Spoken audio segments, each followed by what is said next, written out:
Halo guys, kembali lagi bersama TPB Santuy. Jadi sekarang kita masuk ke bagian terakhir dari persamaan diferensial, yaitu aplikasinya nih. Nah, jadi di sini kita punya ada benda yang digantung di pegas yang punya kekakuan 1 Newton per meter. Nah, benda ini memiliki massa 0,1 kg.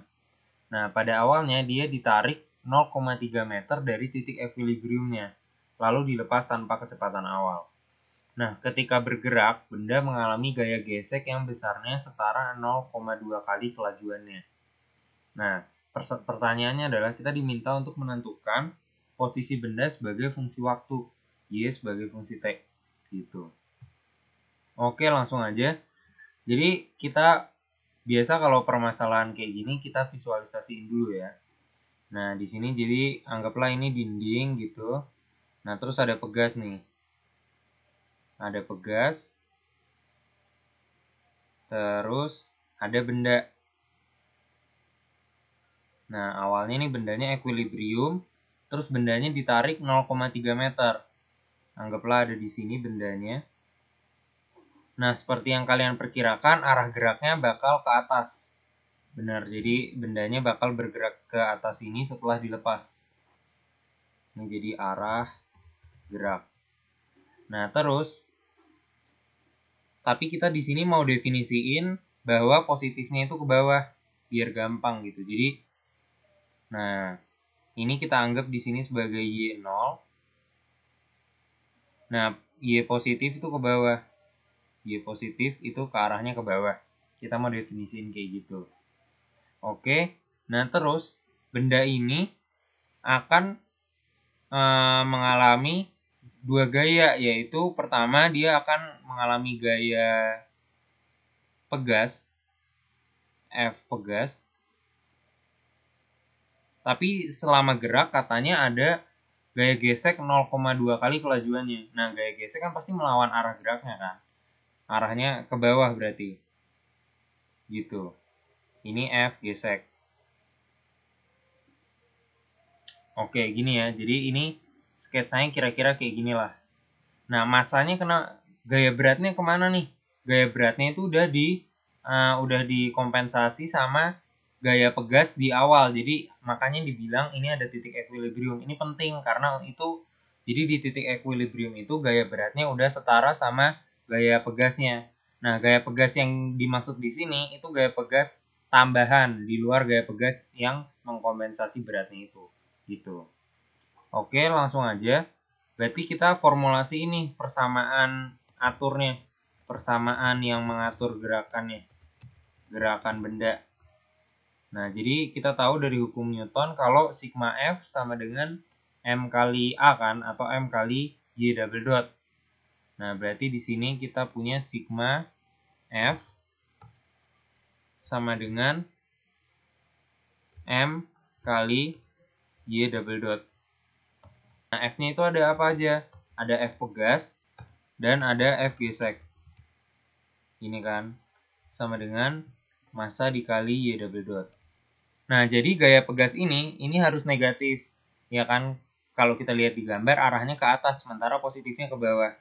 Nah, kita tulis dulu nih, gaya pegas itu proporsional sama K kali Y, ya kan? Nah, masalahnya di sini adalah, ini Y positif kan, di Y positif dia harus negatif, maka kita harus kasih tanda negatif di awal. Nah, selanjutnya kita bahas gaya geseknya. Nah, gaya geseknya itu katanya 0,2 berlawan 0,2 kali kelajuannya. Berarti 0,2 kali Y dot gitu. 0,2 kali Y dot. Nah, tapi dia arahnya harus positif. Tapi dia nilainya harus positif. Lihat, ketika benda gerak ke atas dia harus ke bawah kan berarti. Nah, ke bawah itu kan positif. Nah, supaya dia positif, gimana nih? Kita coba lihat apakah Y dotnya ini positif atau negatif ketika benda bergerak ke atas. Ketika benda bergerak ke atas berarti kecepatannya ke arah atas juga kan. Sementara ke bawah itu positif, berarti ke atasnya negatif. Nah, berarti Y dot ini akan bernilai negatif. Sementara kita pengen si gaya gesek ini arahnya ke bawah atau positif. Nah, berarti ini kita harus kasih negatif juga. Gitu. Nah, ini sama dengan masanya. Masanya itu berapa? Masanya adalah 0,1. 0,1 dikali Y double dot. Gitu. Nah, K di sini tadi K-nya berapa? K-nya itu 1. Berarti kita ubah di sini jadi 1. Oke, sekarang kita rapihin nih persamaannya.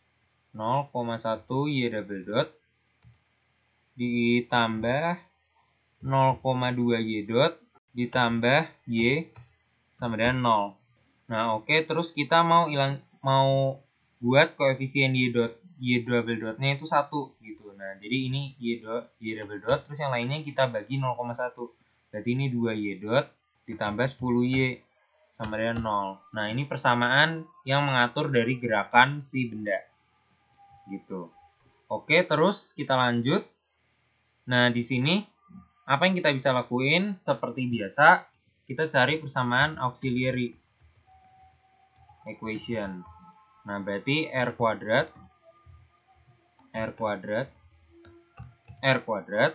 ditambah 2R ditambah 10 sama dengan 0. Terus kita faktorin R apa nih? R plus. Nah, nggak bisa. Nah, ternyata ini nggak bisa difaktorin. Nah, jadi kita mau pakai cara lain. Berarti R kuadrat plus 2R sama dengan min 10. Gitu.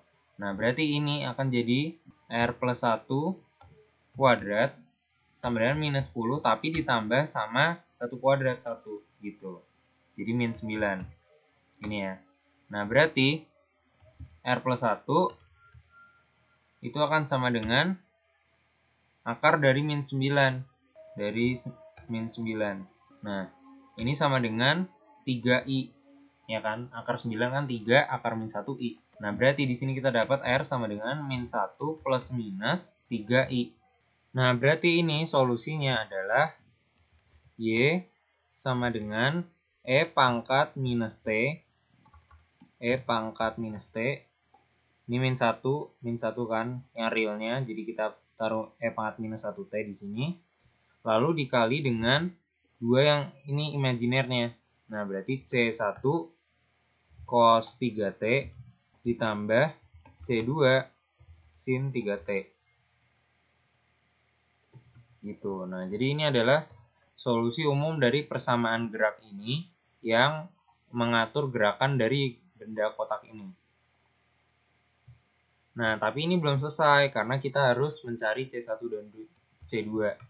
Cari C1 dan C2. Caranya adalah menggunakan kondisi awal. Kondisi awalnya yaitu Y0 itu sama dengan tadi katanya 0,3 meter ditarikan ya. Dan Y aksen 0 atau kecepatan awalnya itu 0. Y aksen 0 itu 0. Nah, jadi coba kita masukin di sini Y0. Y0. Maka kita akan dapat E pangkat 0 1. C1 cos 0 cos 0 1. Jadi C1 doang. Sin 0 0 berarti sama dengan C1. Gitu. Nah, ini sama berarti C1 itu sama dengan 0,3. Nah, kita udah dapat C1, sekarang kita tinggal cari C2. Caranya adalah dari Y aksen 0 tentu saja. Nah, berarti kita cari dulu Y aksen itu apa? Kalau persamaan Y ini, Y aksennya berarti kita E pangkat minus T dikali turunan dari yang di dalam, ditambah turunan dari E pangkat 3T dikali yang di dalam. Dikali turunan dari E pangkat minus T. Gitu. Nah, turunan yang di dalam apa? Cos. Turunan berarti minusin. Berarti minus C1 sin 3T. Tapi dikali 3 juga. Nah, terus yang sin diturunin jadi cos. Berarti tambah 3C2 cos 3T. Gitu. Nah, terus turunan dari E pangkat minus T adalah minus E pangkat minus T. Berarti ini kita ganti negatif. Ini E pangkat minus T. Nah, gini. Nah, jadi ini adalah turunan dari fungsi Y-nya. Nah, terus kita sekarang mau masukin Y aksen 0. Sama dengan 0 kan. Nah, ini sama dengan, jadi kita masukin E pangkat 0, 1, sin 0, 0, cos 0, 1. Berarti 3C2, terus dikurangin ini, E pangkat 0, 1, cos 0, 1, C1 berarti. 3C2 kurang C1. Nah, karena sin 0, 0 kan. Nah, berarti di sini kita dapat bahwa C2 sama dengan C2 sama dengan C1 per 3.